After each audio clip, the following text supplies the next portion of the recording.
Hey there, thanks for joining me. This is Brian Howard with Security Insights. I'm a territory manager in the Dallas-Fort Worth area for a cybersecurity company.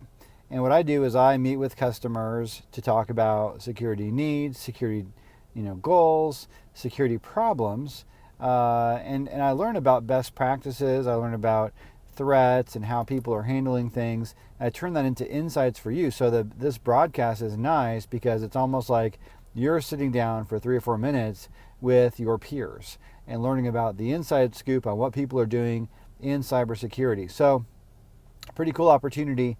So wanted to pass along, and by the way, all these stories are always anonymous. So you get to have sort of the nuggets, but without the obviously personal information. So always thinking about security.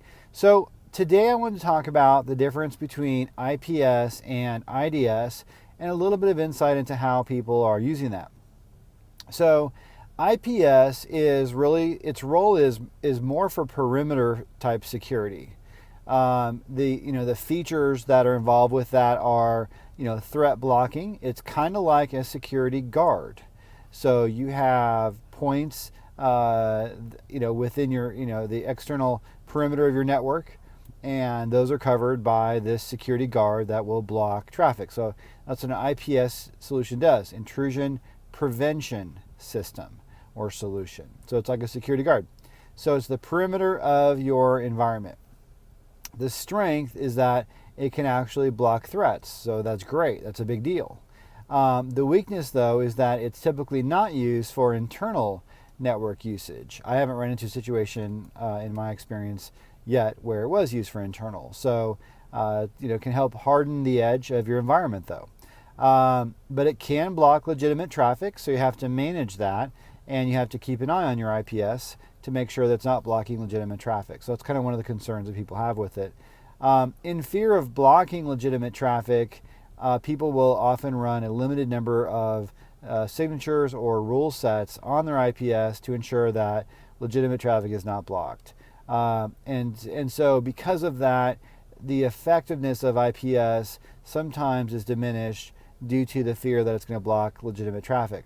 Also, these solutions do run in line. That's how they block. So because of that, depending on how you have it set up and depending on which solution and the settings of that, an IPS can be a point of network failure as well. If it goes down, it's in line, and so therefore it can actually bring the network down in that area. So it's a concern. It's something to plan for, to make sure that your solution, for example, would fail open, that type of thing, or have these running in redundancy and high availability where you run maybe a pair of them, that kind of thing. So you can certainly plan for that and have that not become a problem, but it's a consideration.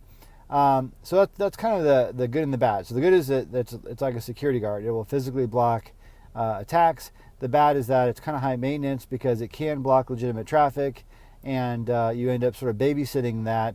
And sometimes these solutions are used less and less, as an IPS, as an intrusion prevention system, because they are blocking legitimate traffic, and they require a lot of maintenance and babysitting. So that's what happens when you get a blocking solution. All right, IDS stands for Intrusion Detection System. IDS is really for both perimeter and internal security. So you've got the dual role there. It's a visibility solution. It's for threat monitoring and threat alerting. It's much like a security camera in every nook and cranny, internal and external, for your environment. So it provides really good visibility.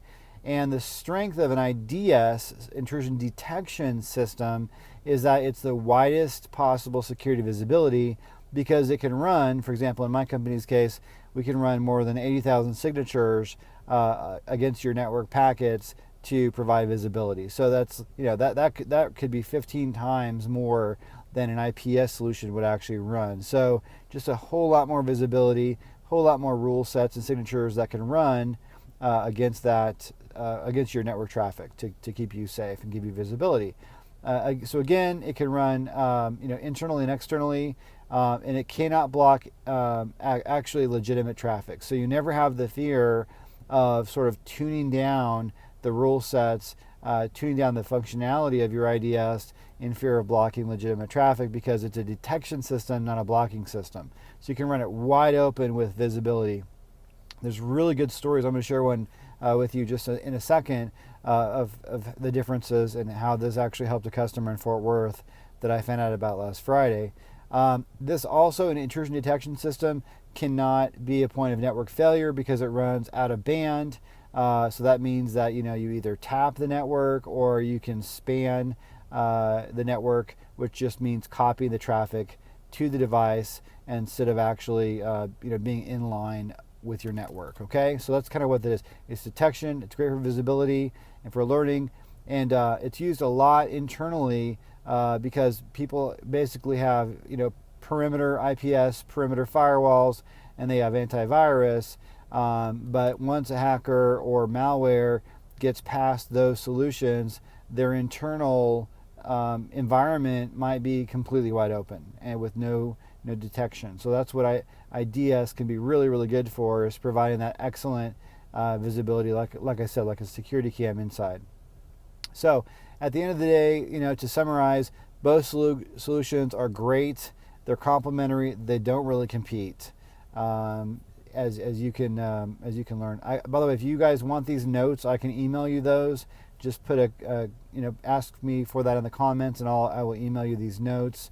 And then the last thing I want to tell you is I have a customer example that I think you might find pretty interesting. So last Friday I was with a customer in Fort Worth, Texas, and they have firewall.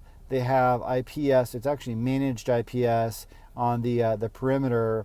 And they're using my company for IDS. In this case, we might be monitoring the edge as well, but I know we're monitoring internal in their environment, and we're monitoring AWS as well as their on-prem environment.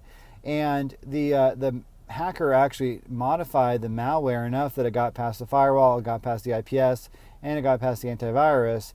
And because, again, our rule set is so massive, as well as some analytics and things that we have with machine learning, we're able to pick that threat up in seconds. So it's a really good idea to run IDS in the middle of your environment, so that when your perimeter is compromised, you have that detection on the inside. So with that, this is Brian Howard with Security Insights, wishing you a safe and secure day, and feel free to leave me any comments or questions in the notes. Thanks.